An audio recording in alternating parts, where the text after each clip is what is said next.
Mungkin kalau pada saat kita menggunakan Permen nomor 3 tahun 2020, CPL itu akan kita masih ada sikap pengetahuan umum ya, kemudian kemampuan khusus, kemampuan umum gitu ya. Itu kurang lebih akan sangat banyak sekali. Sehingga dari beberapa kali kita juga mendapatkan pelatihan dari luar gitu ya Bapak Ibu, termasuk saya juga pernah ikut parti, bahwa CPL itu harus dirumuskan ke dalam CPL program studi.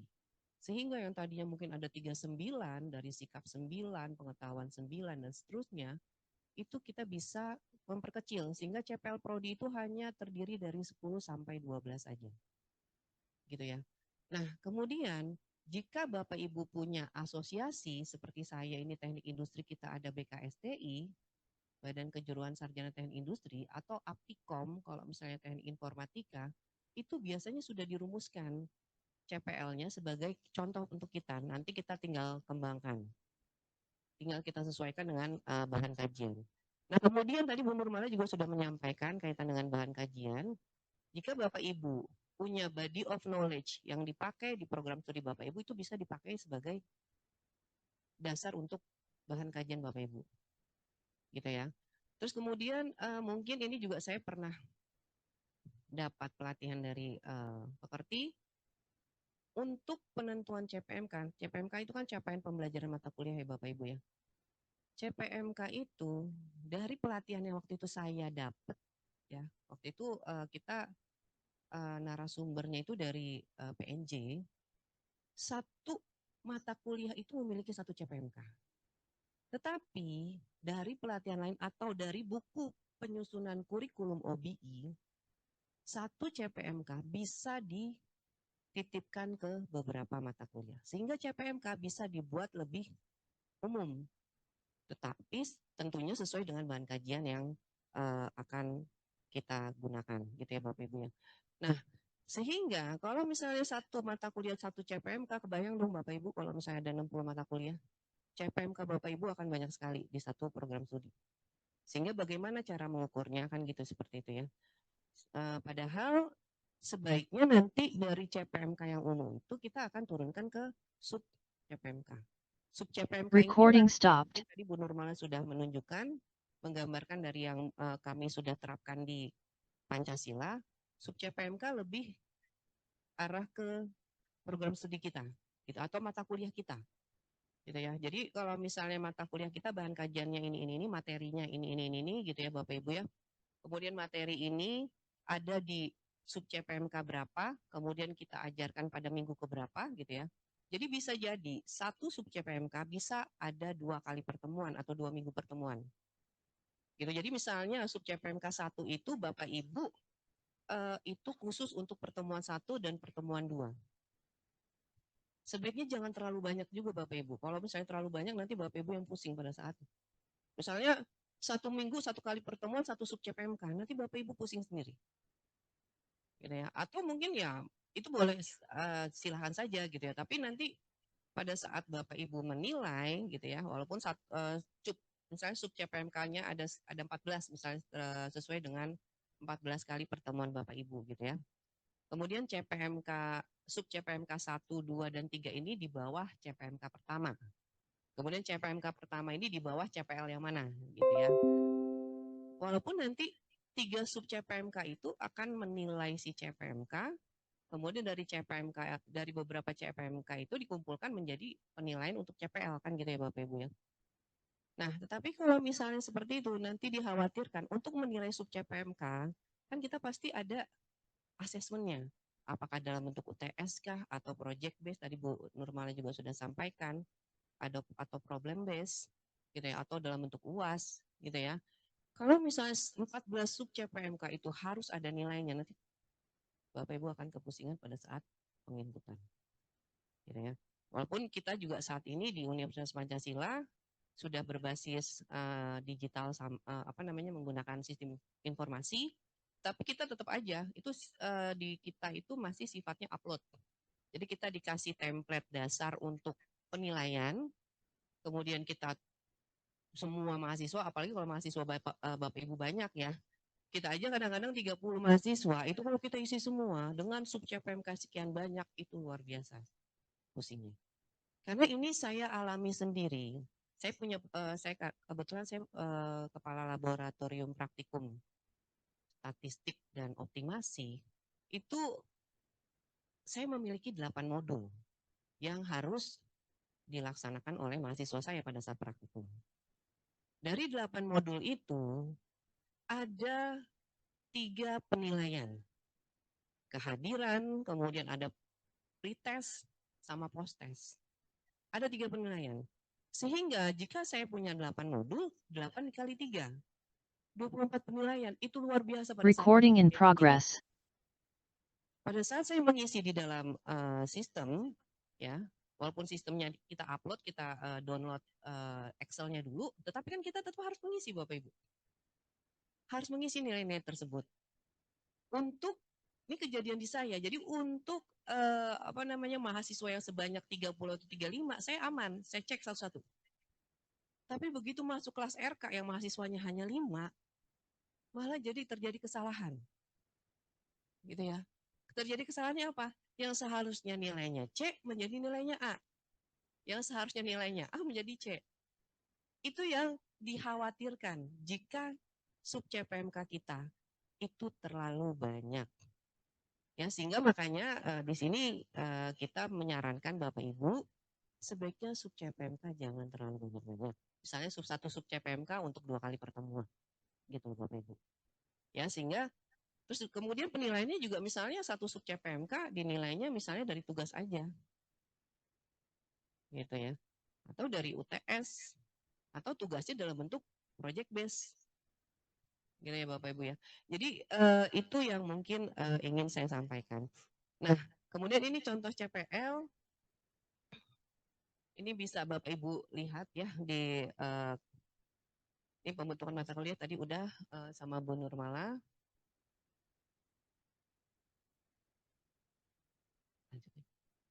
Nah, ini yang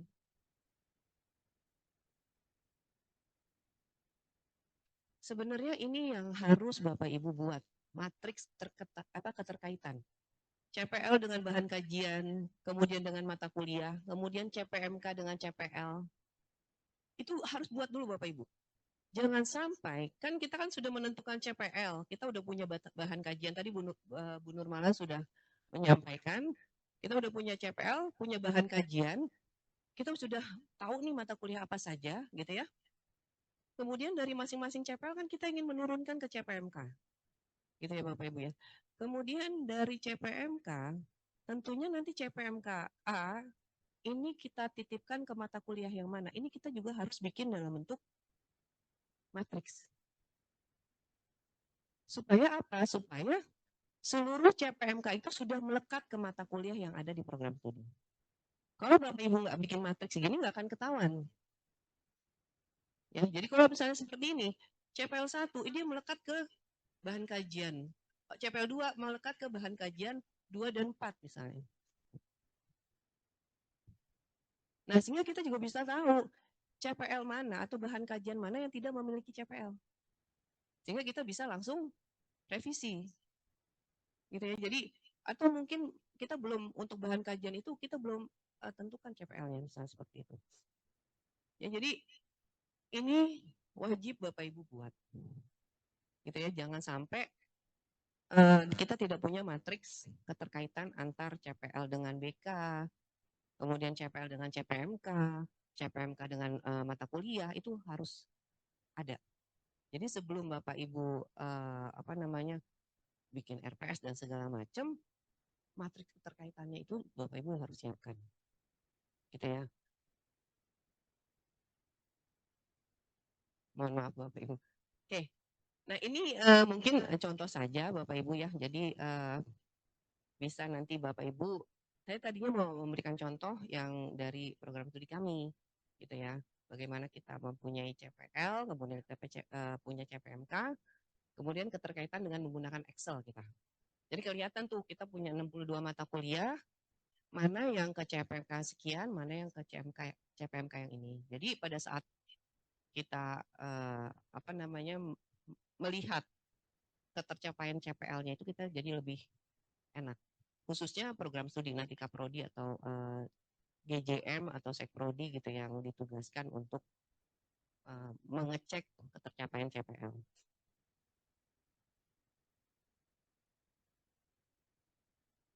Oke, Bapak Ibu, untuk CPMK ini kemarin saya juga dapat pelatihan dari asesor IABI karena saya dari teknik ya Bapak Ibu ya.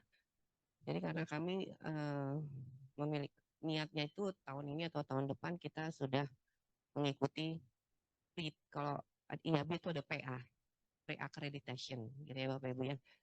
Nah kalau IABI atau mungkin semuanya pasti yang dilihat itu adalah kurikulumnya yang dilihat. Nah sebenarnya dari sosialisasi yang kemarin disampaikan oleh asesor IABI, ini nggak boleh ya Bu ya, CPL hanya memiliki satu CPMK itu tidak diperbolehkan. Jadi minimal satu CPL memiliki dua CPL.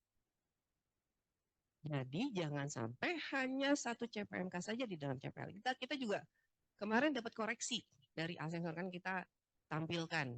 Kita tampilkan nih CPL, CPMK kita dan segala macam. Kemudian asesor mengkoreksi itu tidak boleh.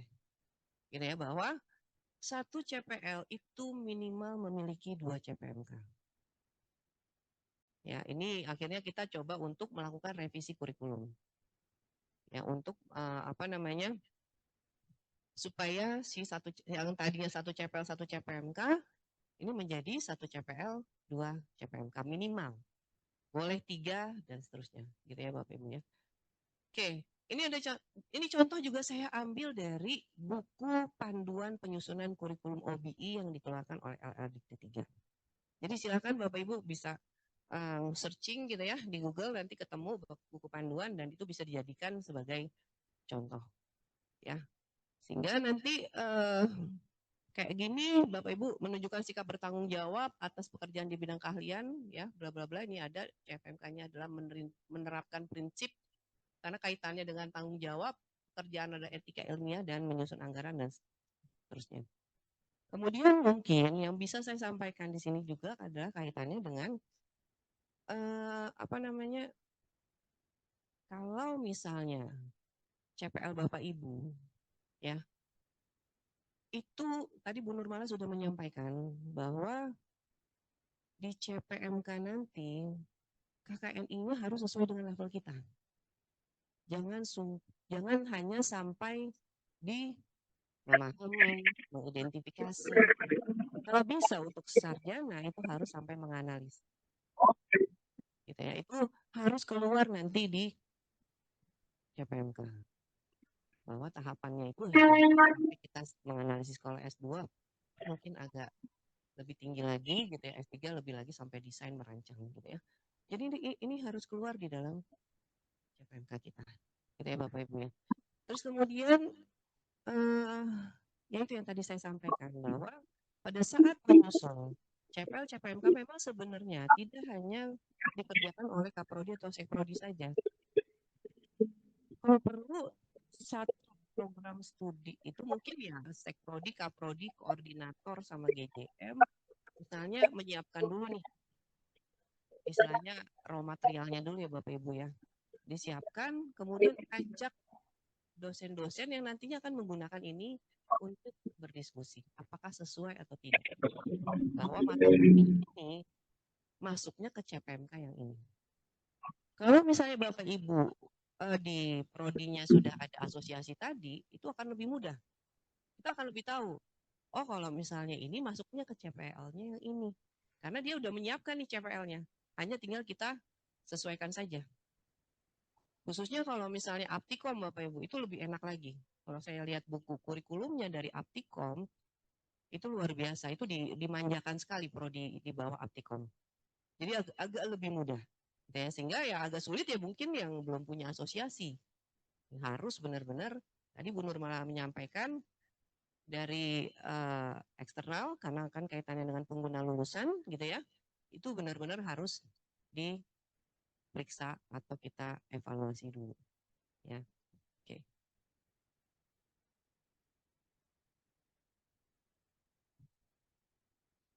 Nah, ini contoh sub CPMK ya Bapak Ibu ya, yang tadi saya sampaikan. Contohnya ada di ini sub CPMK 2, ini keterkaitannya dengan CPMK 4. Jadi Bapak Ibu bisa lihat di sini, ini juga contoh saya ambil dari buku panduan ya. Nah, kayak misalnya sub CPMK 2, 4, dan 5, ini ternyata dia merupakan CPMK-nya itu CPMK 4. Jadi dari CPMK 4 ini dia diturunkan di dalam mata kuliah tersebut, ya diturunkan ke sub CPMK 2, 4, dan 5. Gitu ya. Kemudian kalau misalnya CPMK 1 ini diturunkan di sub CPMK 1. Kemungkinan CPMK 1 ini tidak hanya di mata kuliah ini saja, ini yang kita anggap aja metodologi penelitian ya Bapak Ibu ya. Tapi bisa jadi CPMK 1 itu ada di mata kuliah yang lain. Ya, karena kita pikir di metodologi untuk CPMK 1-nya ini dia hanya mampu menjelaskan. Ya, karena mampu menjelaskan mungkin tidak hanya di metodologi penelitian, mungkin ada di beberapa mata kuliah lain yang bisa kita sandingkan dengan CPMK tersebut. Ya, makanya yang tadi saya sampaikan, dibuat terlebih dahulu matriks keterkaitannya tadi. Karena dengan matriks keterkaitan kita akan lebih. Jadi kita fokus di matriks dulu Bapak Ibu, baru kita merumuskan dari RPS. Gitu, karena kami pun juga seperti itu. Jadi kita fokus membuat dari profil lulusan, kita turunkan ke CPL, ya kemudian CPL ke CPMK, kemudian kita punya bahan kajian, gitu ya. Kemudian kita bikin keterkaitannya dari profil keterkaitan dengan CPL-nya yang mana. Jadi profil lulusan, misalnya kita punya 4 profil lulusan, bahwa lulusan kita mampu ini, mampu ini, mampu ini, mampu ini. Dari 4 profil lulusan tadi, keterkaitan dengan CPL-nya yang mana? Misalnya profil lulusan pertama itu terkait dengan CPL yang mana saja. Profil lulusan 2 terkait dengan CPL yang mana saja. Profil lulusan 3 juga sama. Sampai ke profil lulusan 4. Baru kita bikin matriks keterkaitan. Baru kita larilah dari CPL ke CPMK. Kemudian CPL ke bahan kajian. Bahan kajian ke CPMK. Jadi harus ada matriks keterkaitannya. Ya, supaya setelah Bapak Ibu bikin matriks keterkaitan tadi, Bapak Ibu baru bisa membuat RPS. Karena apa yang tadi saya sampaikan, dikhawatirkan kemungkinan ada yang CPL yang belum punya atau belum ada keterkaitan dengan bahan kajian. Gitu ya. Atau ada CPMK yang ternyata belum diturunkan ke mata kuliah. Nah, itu makanya perlunya kita membuat itu. Nah, ini RPS, sebenarnya kalau RPS itu lebih lengkapnya ada di Permen nomor 3 Bapak Ibu. Permen 5339 tidak dijelaskan secara rinci mengenai cara si RPS itu sendiri. Jadi memang saya masih pakai ya Bapak Ibu, karena di sini masih ada gitu ya, bahwa RPS itu apa gitu ya di Permen nomor 3. Karena kalau Bapak Ibu bisa melihat membandingkan antara 353 dan 39, yang 3 itu lebih, kalau saya bilang lebih lengkap ya Bapak Ibu ya. Kalau 53 agak lebih dipersempit. Oke, ini mungkin Bapak Ibu bisa membaca.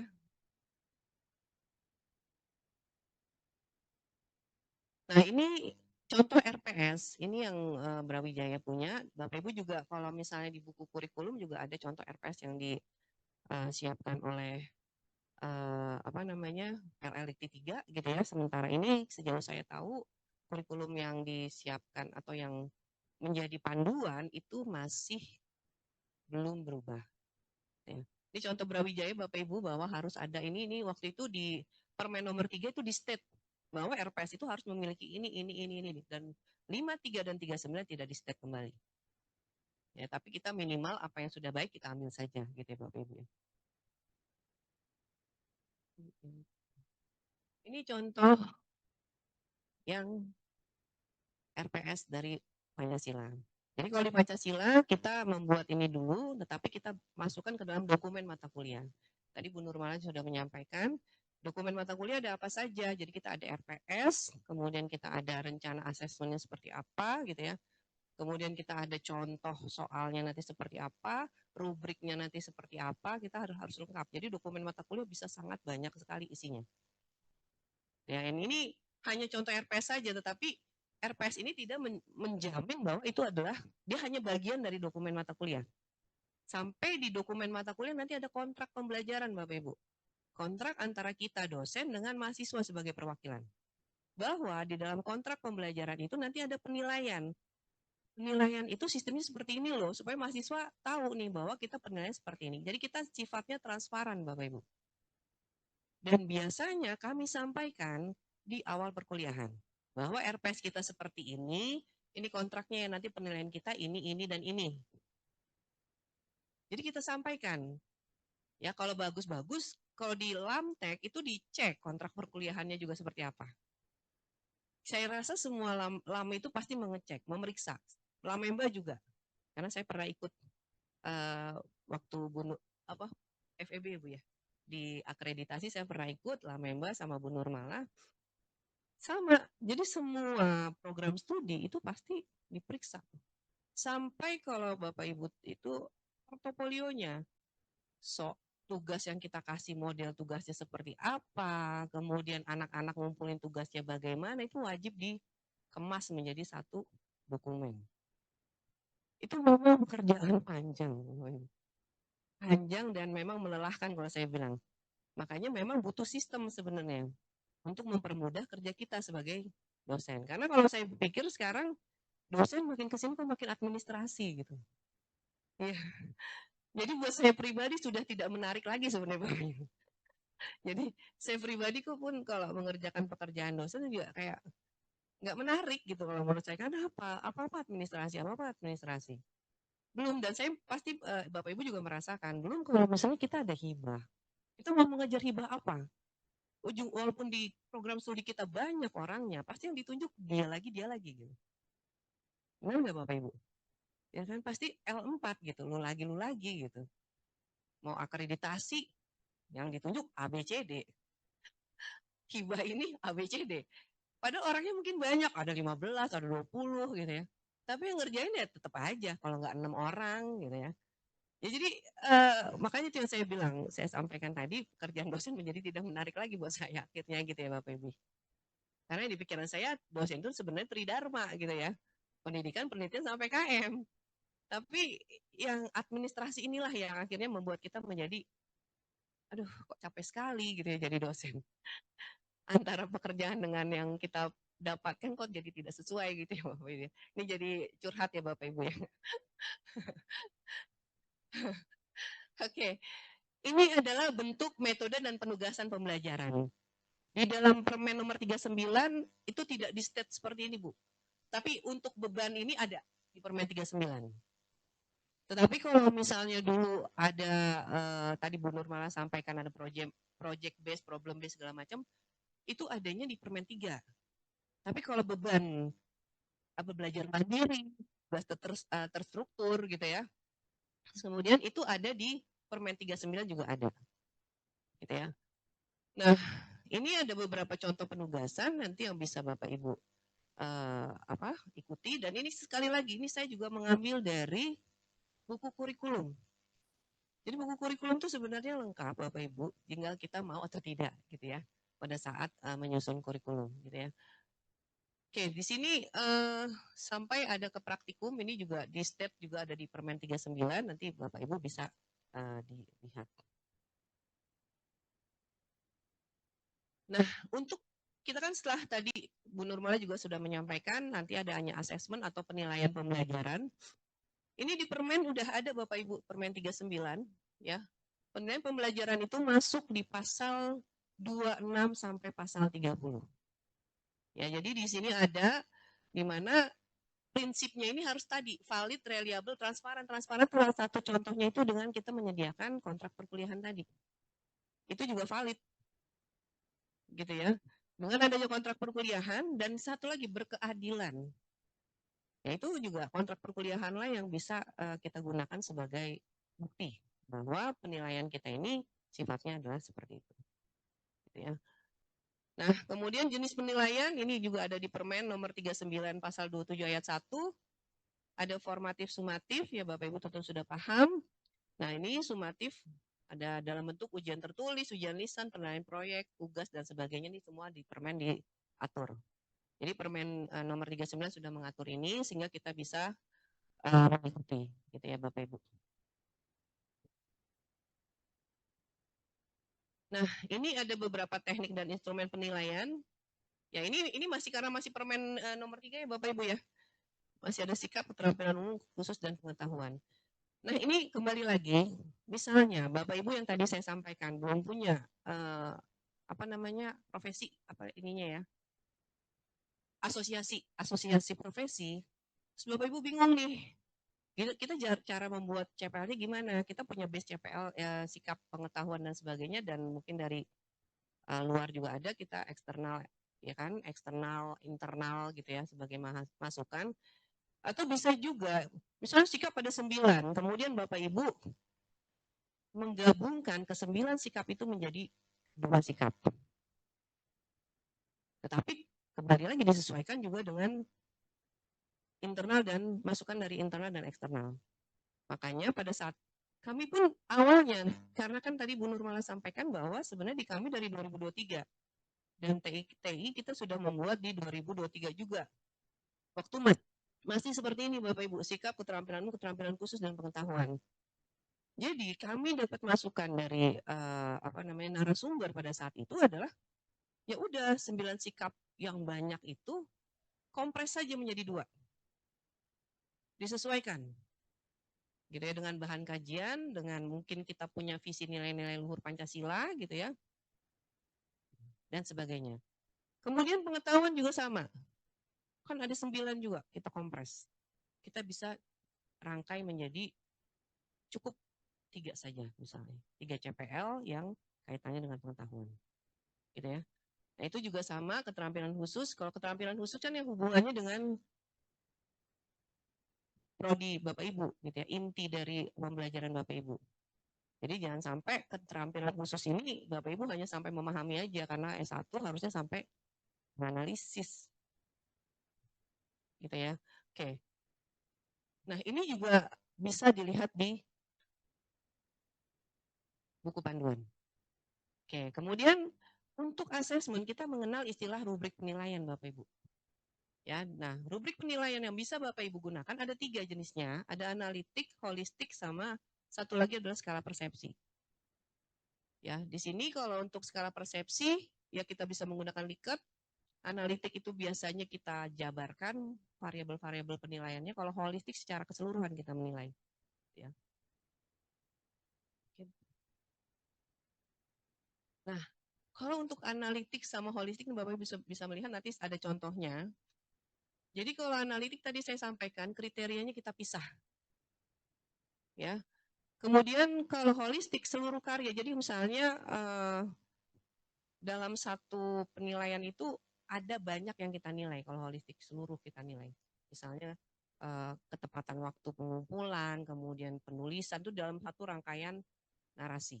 Tetapi kalau misalnya analitik kita pisah-pisah. Kriteria pertama misalnya kaitannya dengan ketepatan waktu, kriteria kedua adalah metode yang digunakan, misalnya seperti itu.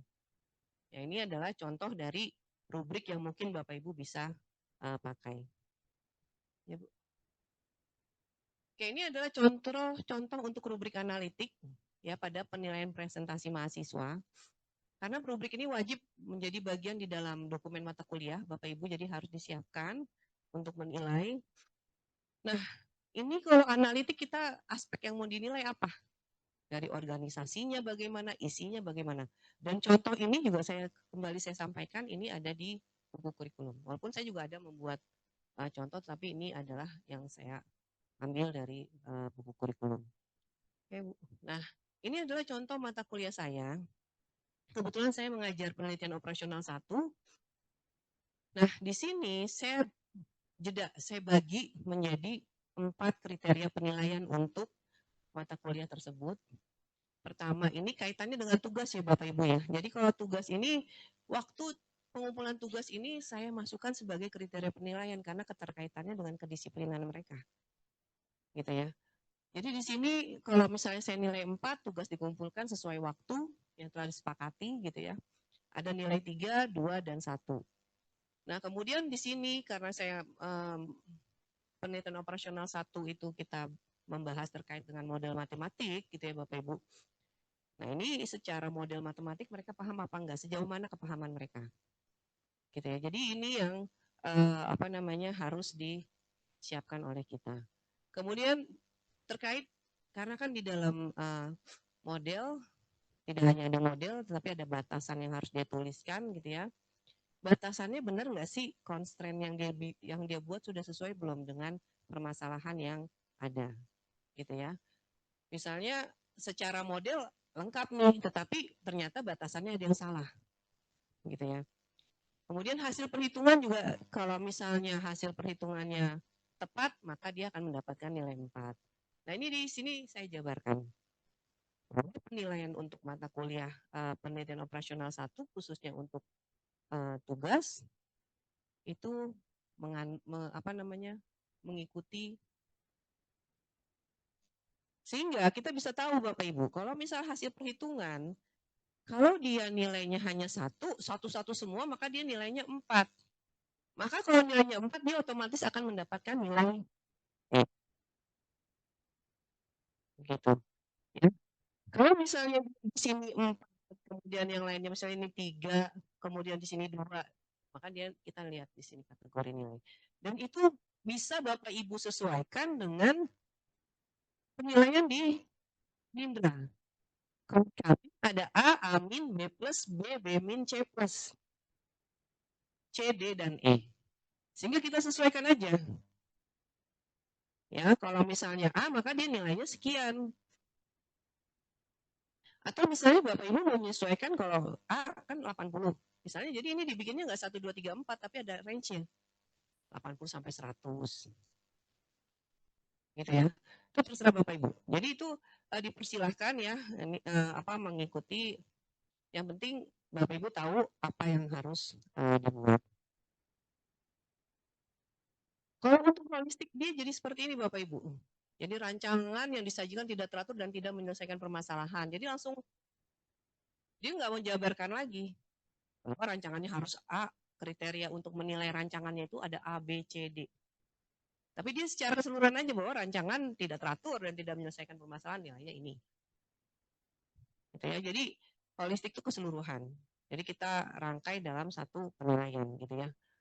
Oke, lanjut. Oke, ini untuk mata kuliah PO2 ya. Tadi PO1, ini PO2 juga penelitian operasional 2. Saya menggunakan holistik untuk menilai tugas. Jadi Bapak Ibu nanti bisa lihat seperti ini. Ya, jadi ada di sini saya bikin pokoknya lebih dari 80 karena supaya sesuai dengan nilai A, B, dan seterusnya yang kita pakai. Oke, ini untuk UTS UAS ya saya menggunakan ini. Ya, jadi Bapak Ibu juga bisa mengikuti atau mungkin Bapak Ibu juga bisa berkreasi ya, asalkan bahwa penilaian Bapak Ibu juga bisa dipertanggungjawabkan. Nah, ini kalau untuk skala persepsi ya, untuk presentasi misalnya Bapak Ibu memberikan tugas kepada mahasiswa untuk presentasi gitu ya. Kemudian kita ingin menilai presentasi tersebut, kita bisa menggunakan ini, skala persepsi. Kemampuan menghadapi pertanyaan, bagaimana kemampuan menampilkan ya, atau kemampuan dia dalam mempresentasikan, itu bisa Bapak Ibu nilai. Ya, jadi ini bisa kita pakai sebagai contoh dari. Oke, ini juga beberapa contoh rubrik penilaian dengan skala persepsi ya Bapak Ibu ya. Bisa dipakai sama Bapak Ibu gitu ya. Mungkin kalau Bapak Ibu ingin mencontoh silahkan saja gitu. Atau misalnya Bapak Ibu mau membuat sendiri juga dipersilahkan. Oke. Nah, kemudian ada portofolio, ini juga bagian dari penilaian. Jadi penilaian banyak ya Bapak Ibu ya, portofolio ada ini. Jadi terserah Bapak Ibu. Tetapi nanti harus di state di dalam RPS Bapak Ibu. Ya, nanti penilaiannya dalam bentuk apa? Tugas, tes, atau portofolio, atau misalnya tadi kan Bu Nurmala menyampaikan bahwa ada aktivitas partisipatif harus sekian persen ya, karena sesuai dengan IKU PT gitu ya. Silahkan. Nah, ini contoh format tugas. Jadi kalau di kami di Lamtek kemarin Bapak Ibu ya, pada saat kita akreditasi di 2024, ini wajib kita tampilkan contoh format tugas. Ini juga ada di buku panduan sebenarnya Bapak Ibu. Jadi tugas itu formatnya seperti apa sih? Sehingga di sini ketahuan nih Bapak Ibu, sebenarnya sub CPMK mana yang mau dituju gitu ya Bapak Ibu ya. Atau misalnya di UTS UAS Bapak Ibu juga harus sudah mulai menuliskan tuh bahwa soal nomor 1 ini merupakan sub CPMK sekian ya atau CPMK sekian. Di kami sudah mulai menulis seperti itu. Sehingga kan kembali lagi kita ketahui bahwa bisa jadi misalnya Bapak Ibu ya, misalnya UTS itu ada dua CPMK yang kita kita masukkan ke dalam penilaian UTS kita. Atau misalnya sebelum UTS itu 2 CPMK harus terpenuhi, CPMK 1 sama CPMK 2. Otomatis pada saat UTS kan CPMK 1 soalnya terkait ini, CPMK 2 soalnya terkait ini. Jadi bisa jadi misalnya soal 1 dia nilainya jelek nih, hanya soal 2 dia nilainya bagus, maka otomatis yang 1 CPMK kaitannya dengan CPMK A itu wajib kita share Bapak Ibu, atau Bapak Ibu bisa ngasih tugas. Nah itu memang kembali lagi PR-nya akan lebih banyak. Ya, PR-nya akan lebih banyak. Terus udah gitu kembali lagi saya sampaikan, ini juga dari pada saat saya kemarin dapat penyegaran lagi gitu ya. Kan CPL itu kan mungkin terdiri dari beberapa CPMK. Ibu membobotkan. Misalnya CPL 1 itu terdiri dari 3 CPMK, CPMK 1, 2, dan 3. Kalau misalnya CPMK 1 ini kaitannya dia lebih misalnya merancang atau menganalisis gitu ya, kita anggap dia lebih high, maka kita katakan dia bobotnya akan lebih tinggi dibandingkan 2 CPMK yang lain. Dan itu udah harus Bapak Ibu siapkan di awal tadi. Ya, pembobotan dari masing-masing CPMK. Kalau kami sementara kemarin masih kita anggap sama rata. Kita anggap semuanya dia dibagi 3 aja, 100 dibagi 3 gitu. Ternyata kita dikritisi sama asesor. Nggak bisa. Masa memahami nilainya itu sama dengan menganalisis, kan nggak bisa. Baru sekedar paham sama analisis kan ini berbeda. Nggak boleh, berarti analisis ini harus persentase kontribusinya terhadap CPL tersebut harus lebih tinggi dibandingkan yang memahami atau menjelaskan. Itu yang kita kemarin dikritisi juga. Begitupun mungkin dari CPM kan Bapak Ibu turunkan ke sub. Dan sub itu kan juga ada penilaian. Ya, nanti pada saat Bapak Ibu membuat kan di RPS itu Bapak Ibu ada nih. Ini bobotnya berapa. Nanti Bapak Ibu lihat kembali. Mana yang menurut Bapak Ibu nih, ini susah nih tugas yang ini nih, harusnya bobotnya lebih besar. Sehingga total bobot selama 1 semester untuk mata kuliah tersebut adalah 100. Jadi nanti Bapak Ibu harus meriksa kembali. Ya, karena kemarin Bu saya ngaudit teknik peretapnya di kami, itu begitu dihitung bobotnya, itu nggak sampai 100 Bapak Ibu, jadi temuan. Kenapa kok bobotnya nggak sampai 100? Akhirnya harus diperbaiki. Gitu ya. Jadi seperti itu. Nah kemudian jangan lupa Bapak Ibu kita ada kaitannya dengan evaluasi CPL. Nah ini tadi Mundur Malah juga sudah menyampaikan di dalam ini kami. Ya nanti mungkin kita akan ya.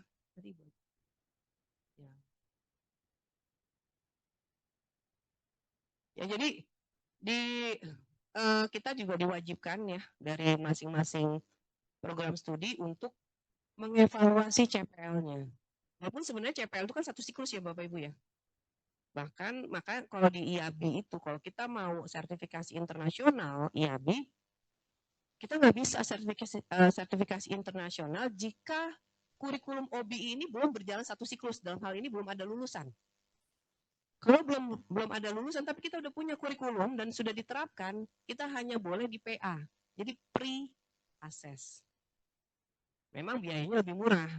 Tetapi dengan pre-assess itu dari segi isiannya, dari segi itu sama. Jadi kita melatih kita untuk mempersiapkan diri menuju sertifikasi internasional.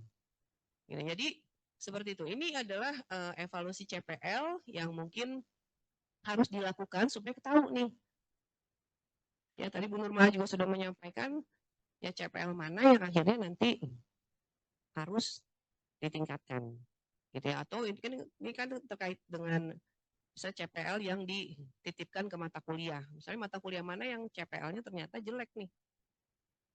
Nah, kita ketahuan nih, misalnya CPL 1 ini dari mata kuliah A, B, dan C. Kemudian ternyata dari 3 mata kuliah tersebut, ada satu mata kuliah yang ternyata di bawah target. Targetnya misalnya kita tulis 70. Ternyata mata kuliah A ini target untuk CPL 1 itu hanya 60, kan belum sesuai target.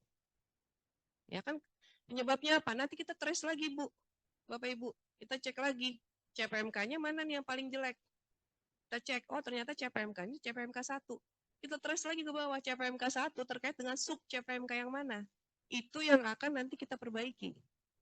Kita evaluasi bahwa RPS ini sebenarnya untuk materi tersebut ternyata ini menurut mahasiswa kita terlalu sulit. Nah itu memang PR ya Bapak Ibu ya. Jadi makanya kalau di kami itu asesor itu akan melihat berapa kali revisi nih. Kalau baru revisi 0 atau dalam hal ini masih starting kok udah 3 tahun masih revisi 0, berarti nggak pernah dievaluasi. Makanya kalau bisa, ya kalau misalnya kan kalau misalnya mata kuliah tersebut kan per tahun ya Bapak Ibu ya. Kalau bisa per tahun itu harus ada evaluasi. Masih cocok nggak sih? Karena kan khawatirnya mungkin mahasiswa yang saat ini cocok nih dengan dia, atau misalnya kita dapatnya nih materialnya nih yang bagus-bagus ya Bapak Ibu ya. Jadi kita kasih tahu begitu, ya kita ajarin seperti itu, dia langsung cepat paham. Sehingga kita kasih soal seperti itu, mereka juga nilainya oke-oke. Tetapi ternyata begitu adik kelasnya, ya tahun berikutnya, dengan perlakuan yang sama, gitu ya, perlakuan yang sama, tapi materialnya berbeda. Begitu kita kasih soal yang mirip-mirip dengan yang lalu, jelek semua.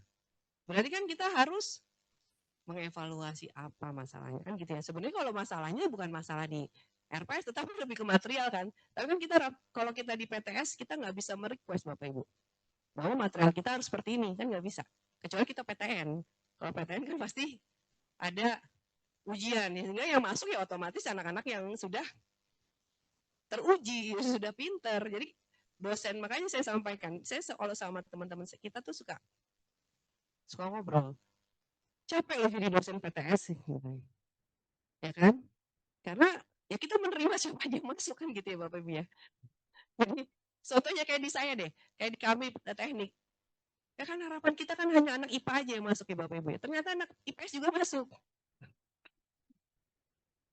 Jadi saya ngajar kalkulus Bapak Ibu. Kalkulus 2 saya ngajar. Itu udah saya ulang-ulang. Integral, dia Bapak Ibu tuh tahu deh. Udah saya ulang. Bahkan mereka saya suruh maju dengan soal yang sama. Cuman beda pangkat aja. Blas, nggak bisa semua. Saya sampai rasanya capek gitu loh maksudnya. Pokoknya habis ngajar tuh langsung energi saya tuh habis gitu. Ya jadi beda mungkin sama PTN, kalau PTN udah kasih aja blek. Udah anaknya suruh belajar sendiri. Ya makanya saya bilang jadi dosen PTS itu lelah luar biasa. Emang apa ya? Bisa kita bilang itulah amal ibadah kita gitu ya. Jadi ya seperti itu, mungkin karena apalagi saya teknik, makanya berkali-kali saya sampaikan ke mahasiswa saya yang anak 2025, saya sampaikan, jika kalian tidak paham terkait mata kuliah alam dasar gitu ya, karena kan teknik itu ada basic science ya Bapak Ibu ya, basic science minimum 27 SKS atau 25 SKS menurut LAM, tapi kita mau ngejar IABI, mau nggak mau kita harus minimum 29 SKS. Bayangin 29 SKS basic science, ketemu lagi fisika, kalkulus, statistika gitu ya, aljabar linier. Saya sampaikan ke mahasiswa saya, kalau kalian tidak kuat, silahkan kalian pindah ke program studi lain. Yang basic science-nya itu tidak banyak. Tapi kalau kalian sudah memang di sini sampai semester 2 kalian sudah terlampaui, jangan sampai berhenti, terusin. Gitu ya Bapak Ibu ya. Karena memang itulah tantangannya. Karena ngajar basic science itu bukan, ya luar biasa, mungkin ada yang guru matematika gitu ya. Itu saya aja sampai kadang-kadang ngibarin bendera putih Bapak Ibu. capek gitu ya ngajar. Udah gitu wajib dapat basic science lagi, ya udahlah gitu kan. Jadi ya seperti itu. Nah ini adalah CPL terhadap mata kuliah satu. Ini kita kembali lagi Bapak Ibu ya, CPMK 10 ternyata ini ada di 5 sub CPMK, di mana CPMK 10 ini menunjang CPL 7. Nah ini nanti Bapak Ibu masing-masing ini silahkan dibobotin. Kembali lagi saya sampaikan, mana yang menurut Bapak Ibu kan seharusnya sub CPMK 7 ini sudah harus lebih expert dong daripada sub CPMK 3. Ya kan, kalau kita ngajar kan gitu ya, kalau misalnya masih minggu pertama ya kaitannya masih ya menjelaskan, memahami segala macam gitu ya. Kalau sudah sampai 7 harusnya sudah sampai tahapannya mana. Sehingga menurut kita 7 ini harusnya lebih tinggi misalnya seperti itu. Atau pada saat bobot penilaian Bapak Ibu silahkan Bapak Ibu isi. Ya, yang menurut Bapak Ibu seperti itu. Nah, ini adalah contoh untuk CPMK. Oke, ini kembali lagi karena di sistem kami juga CPL yang tercapai itu belum ada, sehingga kita wajib membuat, ya Bu. Ini lagi dirancang ya Bu. Ya, Prof. Nurmala. Jadi sama Prof. Nurmala sama. Jadi kita nggak tahu nih CPL-nya udah berapa persen yang tercapai. Sehingga kita waktu itu membuat lagi dalam bentuk Excel. Excel kita buat lagi. Sebenarnya contoh Excel-nya Bapak Ibu. Ya, ini kita membuat lagi Excel-nya, kemudian keterkaitannya antara Excel sama CPL ini kayaknya ini belum. Nanti ada, saya lupa deh, saya tampilkan, oh enggak ada.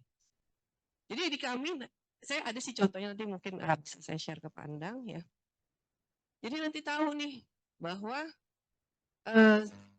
CPL 1 itu mata kuliah ini sama ini, CPL 2 mata kuliah ini sama ini.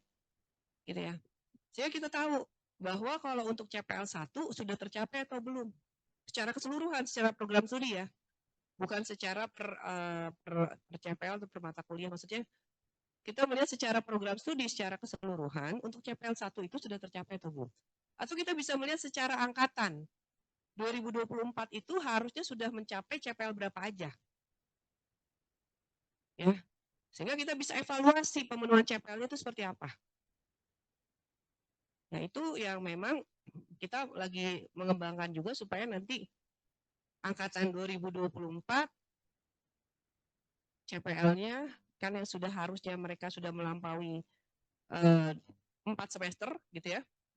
Sampai semester 4 tahun ini harusnya sudah, kan berarti kalau 4 semester udah dapat berapa mata kuliah, kita anggap saja 19 kali 4 semester gitu ya Bapak Ibu ya. Antara 70 sampai 80 mata kuliah. Nah, antara 70 sampai 80 mata kuliah kan kita bisa tahu nih Bapak Ibu, CPL mana yang sudah terlampaui. Sehingga kita bisa cek satu persatu. Aduh, Mbak.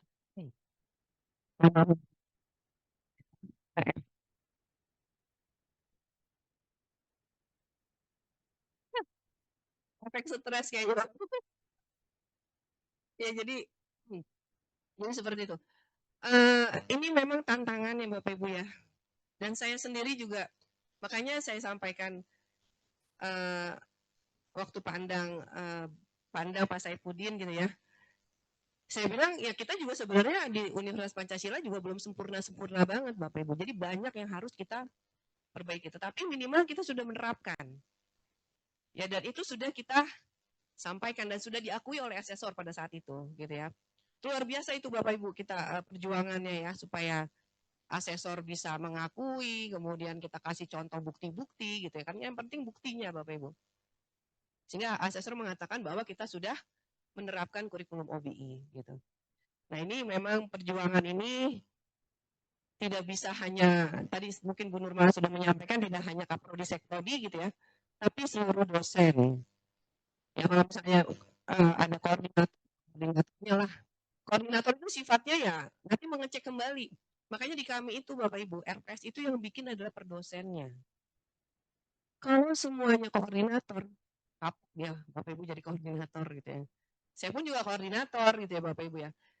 Tapi kalau saya suruh bikin RPS seluruh mata kuliah yang berada di bawah koordinasi saya juga langsung bendera putih. Saya langsung angkat. Aduh enggak deh kalau kayak gini deh gitu ya. Jadi memang diwajibkan ke dosennya. Silahkan dosennya membuat RPS.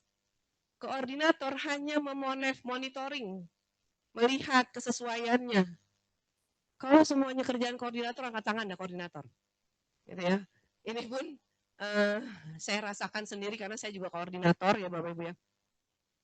Jadi kalau misalnya, Mbak ini belum, aduh, siapa dosennya? Dosennya jadi tunjuk suruh bikin.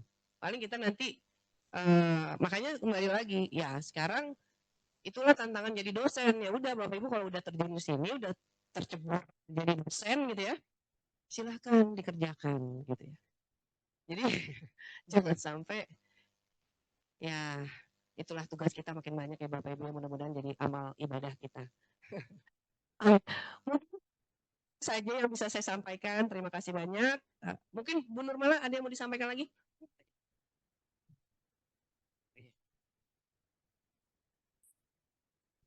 Baik, Bapak Ibu sekalian, eh, kalau di Unindra kan mata kuliah paralel banyak ya, koordinatornya satu. Terus bisa jadi koordinator itu juga mengkoordinir mata kuliah lain. Itu ya, iya. Satu mata kuliah satu koordinator. Oh, berarti kalau begitu bisa koordinatornya yang membuat. Karena kalau di teknik itu beliau bisa mengkoordinir beberapa mata kuliah. Makanya mata kuliah lain didistribusikan ke dosen mata kuliah tersebut gitu. Ya, jadi begitu Bapak Ibu. Ya, apalagi kalau di Unindra kan kelas paralelnya banyak banget gitu ya. Kalau di kami kan terbatas, nggak sebanyak Unindra. Jadi itulah terkait tadi dengan apa pengukuran CP dan CPMK, CPMK dan sub CPMK di kami sekarang kalau dulu seperti yang sudah saya perlihatkan tadi kan sub CPMK saya sampai 13 itu ya Bapak Ibu ya. Nah, sekarang itu eh, dibatasi oleh Bu Pak WR1. CPMK paling banyak 4. Nah, gitu. Sub CPMK paling kalau di sub CPMK itu prodinya yang batasin. Sub CPMK-nya 8 gitu. Karena apa koordinator mata kuliah kalau diminta menyusun RPS ya karena sama-sama belajar ya Bapak Ibu ya. Jadi ekspektasinya tuh tinggi banget. Sub CPMK-nya banyak gitu. Sampai setiap pertemuan tuh dibikin sub CPMK. Jadi sub CPMK jadi 14. Nah, kalau di sebenarnya ini harusnya memang seperti tadi dikatakan Bu Lela, bahan kajian, body of knowledge, turun ke bahan kajian, itu harus disepakati. Sehingga distribusinya itu kepada mata kuliah apa-apa itu sudah tersepakati semua. Sehingga tidak overclaim, nah gitulah ya. Jadi gitu. Sehingga untuk mengatasi sementara, ya sebenarnya ini mengatasi sementara ya, karena membatasi itu kan sebenarnya juga kurang kurang ilmiah sebenarnya karena kan agar tidak terlalu overclaim tadi CPMK maksimum 4 gitu. Tapi kan boleh 2, boleh 3 gitu kan. Sub CPMK maksimum 8. Artinya kalau kalau CPMK-nya 4, satu CPMK itu 2 sub CPMK gitu. Sehingga penilaian itu sampai dengan karena kalau sub CPMK berarti penilaiannya kan 8. Kalau 8 itu komponennya 6, misalnya sub CPMK 1 dinilai pakai project sama UTS. Masing-masing 2. 8 kali 2 kan sudah 16. Gitu kan Bapak Ibu? Nah, ini yang kita perlu gambarannya seperti apa sih? Sebentar saya bukakan.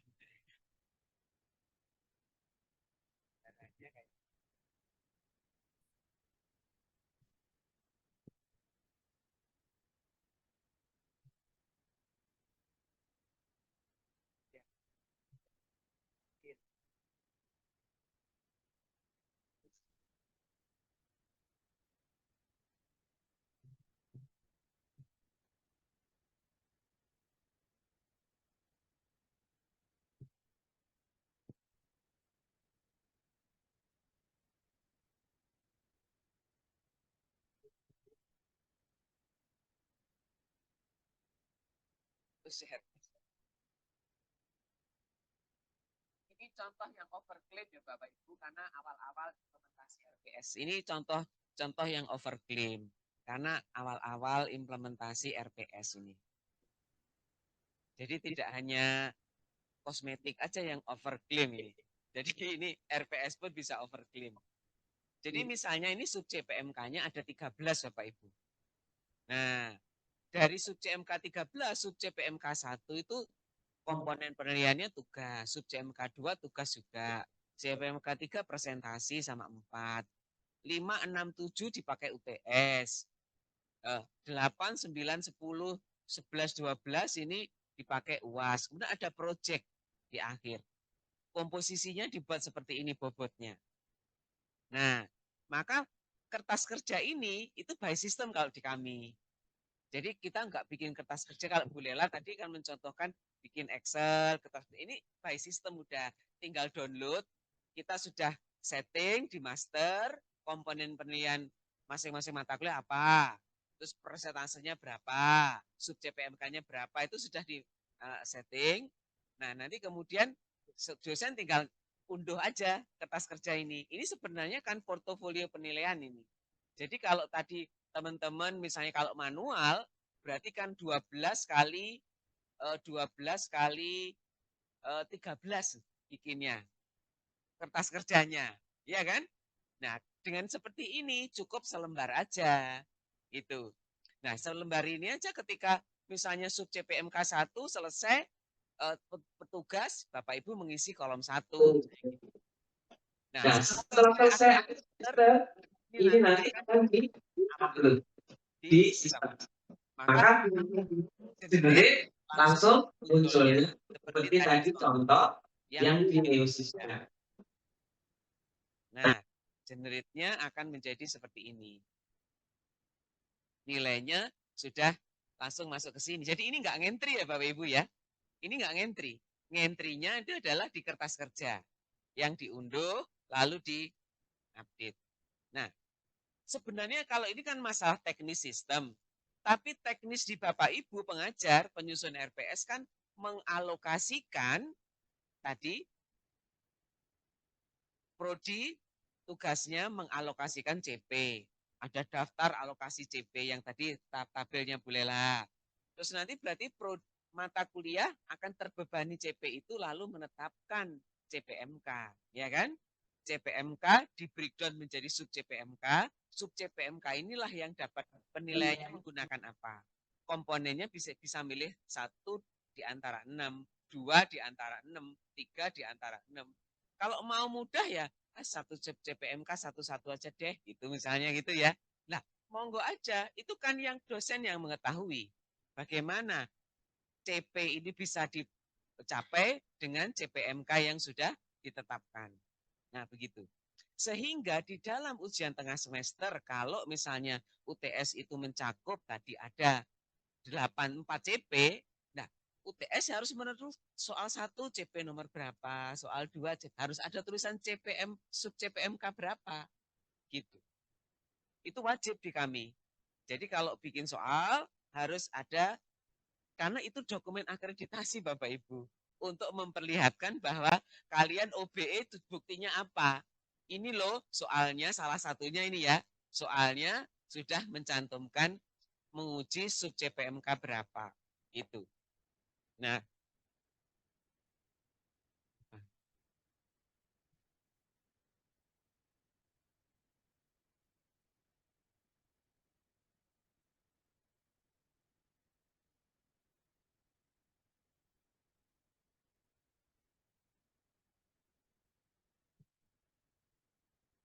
nah, di kami Bapak Ibu sekalian untuk ngentri itu, prodi-prodi yang sudah butuh sudah butuh itu mau akreditasi itu kan harus memperlihatkan OBE kan.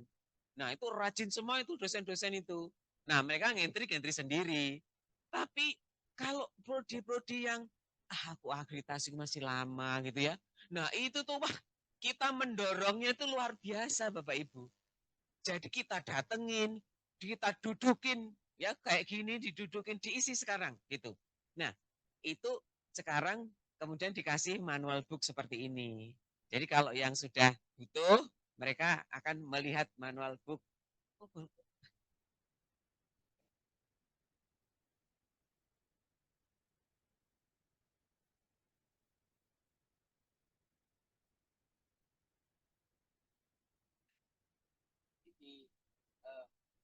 Membuat RPS. Istilah di kami sih RPS digital ya.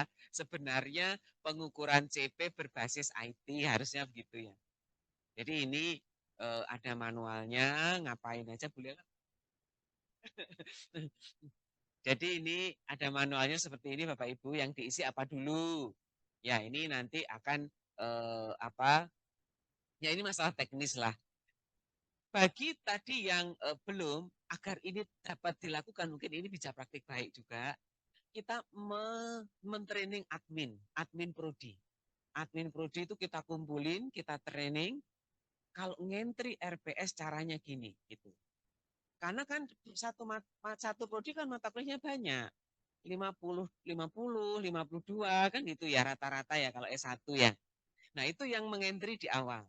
Kalau ada revisi, pembaruan pemutahiran kurikulum, nah baru nanti dosennya sambil berjalan, dosennya juga kita koordinator mata kuliah tepatnya. Itu yang diperkuat. Jadi perbaikan keberlanjutan itu terus-menerus Bapak Ibu sejak 2023.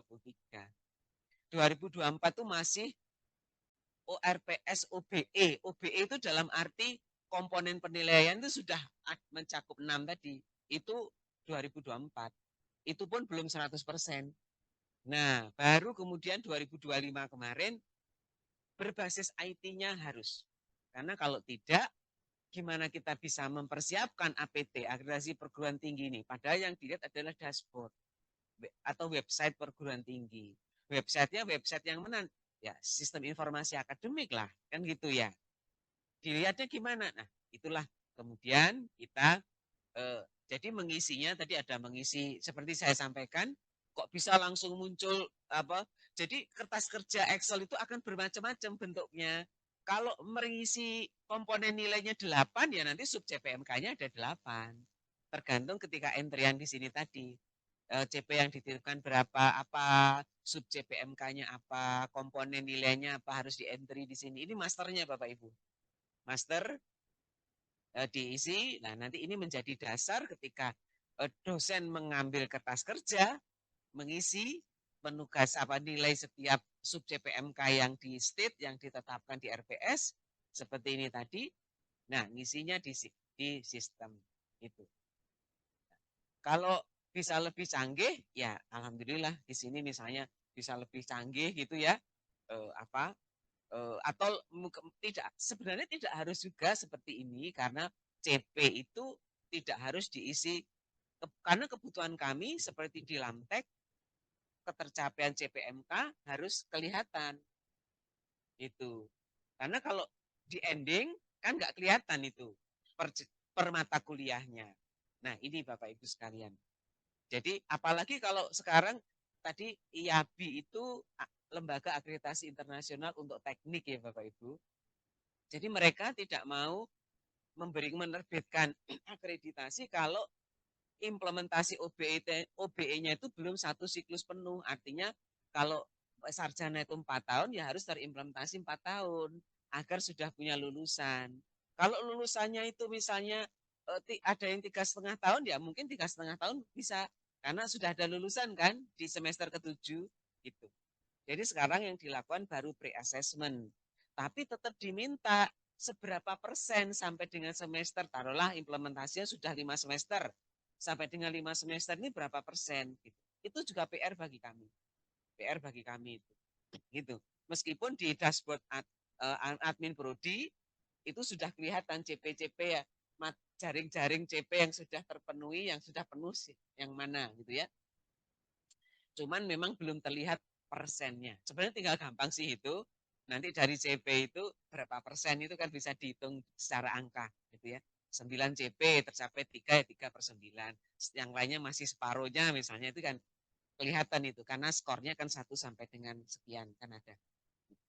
Jadi begitu Bapak Ibu. Jadi memang ini satu kerja bersama ini.